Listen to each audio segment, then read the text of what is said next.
르네상스 시대 이탈리아 대표 조각가이자 화가 미켈란젤로는 1475년 이탈리아 피렌체 근교 카프레제에서 태어났습니다. 귀족 가문에서 태어난 그는 틈만 나면 그림을 그렸고 아버지는 반대를 했다고 합니다. 소년 미켈란젤로의 재능을 알아본 메디치가에서 아버지를 설득해 미술 공부를 할 수 있었고 13세 때 화가 도메니코에게서 그림을 배우고 14세 때부터 메디치 가문의 후원을 받아 조각 활동에 전념하였습니다. 첫 작품 십자가에 매달린 예술을 시작으로 피에타 등 여러 훌륭한 작품을 남겼습니다. 피에타, 1499년 당시 겨우 24살이었던 미켈란젤로에게 세계 최고 명성을 안겨준 작품입니다. 피에타란 연민, 자비라는 뜻입니다. 어머니 마리아가 죽은 아들 예수의 시신을 안고 있는 장면을 나타내고 있습니다.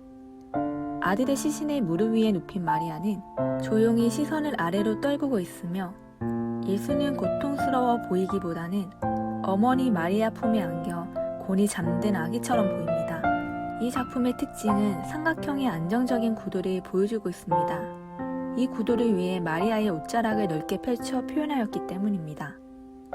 또한 마리아의 얼굴이 젊게 표현되어 이상화시켰는데 이는 6살 때 어머니를 잃은 미켈란젤로의 슬픈 기억이 작용하였을 것이라 추측하고 있습니다.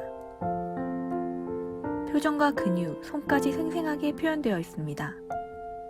그리고 유일하게 이 작품에는 미켈란젤로가 피렌체 사람 미켈란젤로 부오나로티가 이것을 만들었다 라고 작품에 글귀를 새겼습니다. 중세에도 많은 피에타 작품이 있었지만 이 작품들과 비교해 보았을 때 상당히 뛰어난 작품임을 알 수 있습니다. 처음 피에타가 공개되었을 때 중년의 마리아가 젊고 아름답게 표현되었다. 예수가 아닌 마리아가 주인공인 것 같다. 는 등의 비난 가운데 그는 이 작품은 신의 시선으로 봐야 한다며 이 조각상은 신에게 바치는 것이니 인간의 시점으로 평가하지 말라 라고 이야기를 했습니다. 위에서 본 장면입니다. 정말 신에게 바치고 신에게 예술을 드리는 모습임을 알 수 있습니다. 1508년 교황 율리오 2세는 미켈란젤로에게 시스티나 성당의 천장을 그림으로 장식할 것을 명합니다. 시스티나 예배당은 또한 추기경들이 새 교황을 선출하는 장소이기도 했는데요. 이 전통은 오늘날까지 이어지고 있습니다. 거대한 아치형을 이루는 직사각형 모양의 성당 천장은 길이가 40.93m, 폭이 13.41m, 그리고 높이가 20.7m에 달합니다. 조각가였던 그는 처음에는 거절했다가 결국은 천장화를 그리게 됩니다. 미켈란젤로는 4년 동안 가설물 위에 누워서 작업을 하는 경직된 자세로 일해야 하였고 이로 인해 관절염과 근육 경련을 얻었다고 합니다. 천장에서 떨어지는 물감 안료로 인해 눈병도 생겼다고 합니다. 1512년 마침내 작품을 완성하였고 교회를 화려하게 수놓은 천장 벽화에는 복음서에서 언급한 그리스도의 선조로 시작하여 천지창조 이야기 등 구약 성서의 4가지 사건이 그려지게 됩니다. 천장화의 구도를 보면 천장 그림들의 순서가 연대기 순으로 되어 있다는 사실을 알 수 있습니다. 천장화 중심 부분은 9개의 구획으로 나뉘어 있으며 구약 성경 창세기 몇 장면이 그려져 있습니다. 9가지 그림의 사면 바깥으로 그려진 그림들은 구약 성경에 나오는 선지자 7명과 로마 신화에 등장하는 5명의 무녀이자 예언가들이며 뇌 기퉁이에는 구약 성경에 나오는 4장면이 그려져 있습니다. 그리고 다시 그 외곽으로 마태복음 1장에 나오는 예수님의 족보상의 선조와 가족들이 그려져 있습니다. 천장 한가운데에는 창세기에 나오는 9개 이야기로 구성되어 있고 이 그림들은 다시 3개의 부분으로 나뉩니다. 처음 세 장면은 천지창조, 둘째 세 장면은 아담과 이브가 창조된 뒤 그들이 타락하여 낙원에서 추방되는 장면, 마지막 세 장면은 노아의 이야기를 다루었습니다.